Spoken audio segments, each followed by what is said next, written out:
What's up, beautiful PewTubers? It's your boy Justin with Cerebral Firearms, and today I am talking about the Johnny Glock Vex trigger shoe. This goes with the Timney Glock Alpha trigger system, and does it fix the reset? Does it fix the trigger pull? Does it make it a better trigger? For $113, I bought it, was shipped to me, and I would say absolutely. This is a phenomenal product. I'm going to get into why I run it in competition next. Before we get to the video, I want to thank everyone for their continued support and urge you to hit that like and subscribe button. YouTube is doing some funky stuff. We also have our affiliate list located on our website, which will be in the description along with pinned in the comments. Thank you guys. Now that all the maintenance is out of the way, the Timney trigger is an absolute beast of an upgrade to the Glock trigger system, and this cannot be stressed enough. So much so that even Glock copied the design a bit with their aftermarket performance trigger, but we will get into this a little later. What Timney did for the Glock trigger system is much more like the great triggers and Walthers and Canics. It took the Glock safe action trigger from a partially cocked striker-fired gun into a pre-cocked striker-fired gun.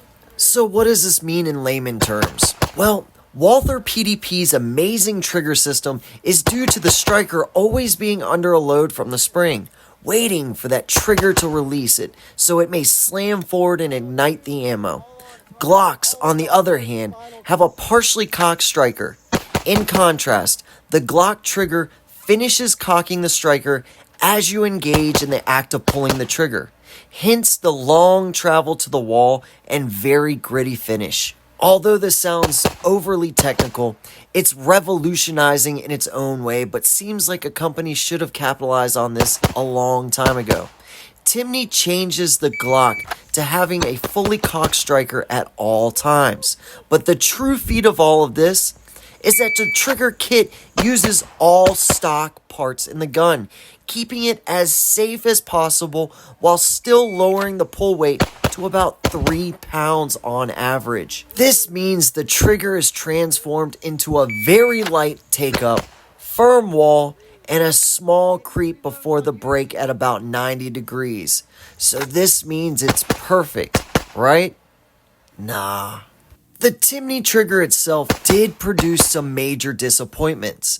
The reset is extremely sluggish and relies primarily on your finger allowing it to come forward more so than springing it forward, such as many other pistol triggers.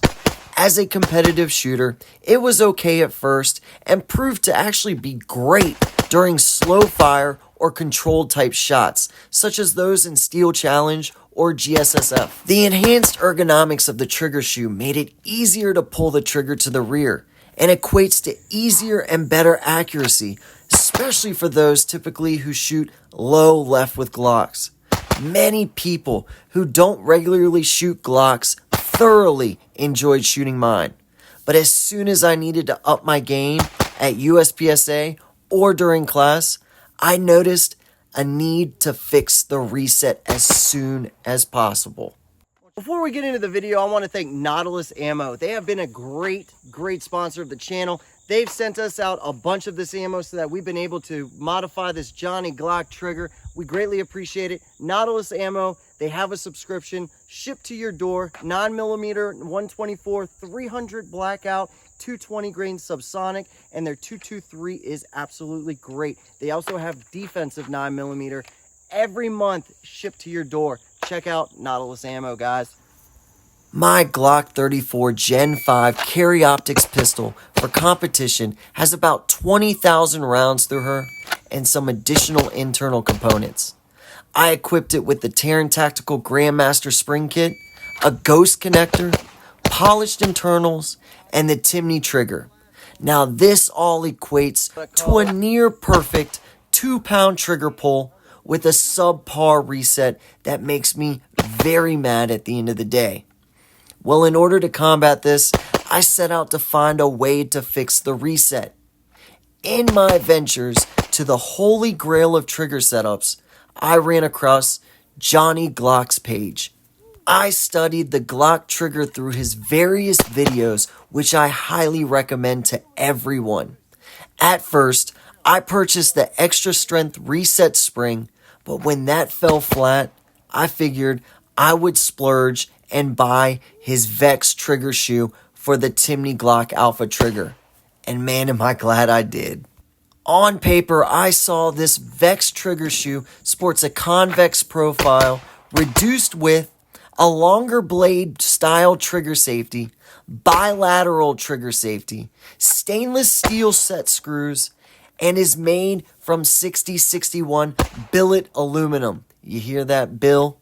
Side by side, you immediately notice some differences, but the main one that stands out is the captured reset spring. This is for ease of installation and maximal compression. It also keeps the reset spring in place permanently and avoids any malfunction one can receive due to it. And if you have any idea about the Timney trigger system itself, you'll know exactly what I'm saying. Now, the Vex trigger shoe has a detent to insert in the rear of the trigger to help with over travel, along with a flatter face, and like we mentioned previously, is 6061 billet aluminum.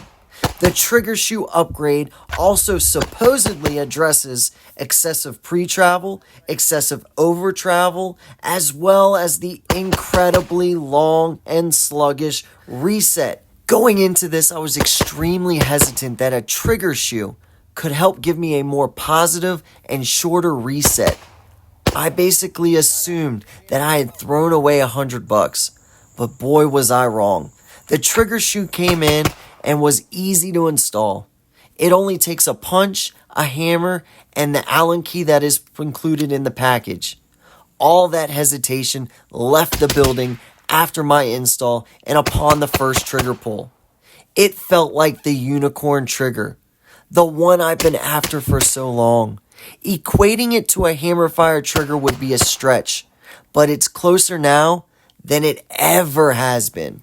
With the Timney, my splits were at about 0.23 to 0.20.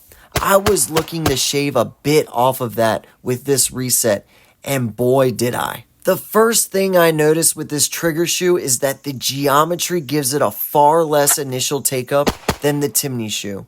The brake is perfect with minimal, if any, over travel because of its adjustability. But the major feature is the quick and consistently crisp reset. Finally, the trigger feels like there is a great bit of resistance to push my finger forward, allowing me to make follow-up shots quicker. While it felt subjectively better, putting a timer in action would be the only way to quantifiably measure this. So I set out to put 1,000 rounds through this setup. Unfortunately, my internals had worn down a little bit over the extensive use of my Glock 34, so I had to purchase some backup springs from Terran Tactical and a new firing pin.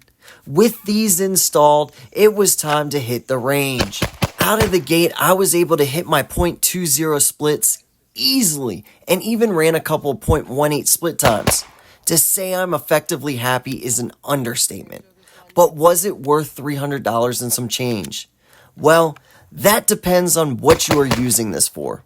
If you're an occasional shooter that goes to the range every couple of months like most of my friends, I'd say probably not.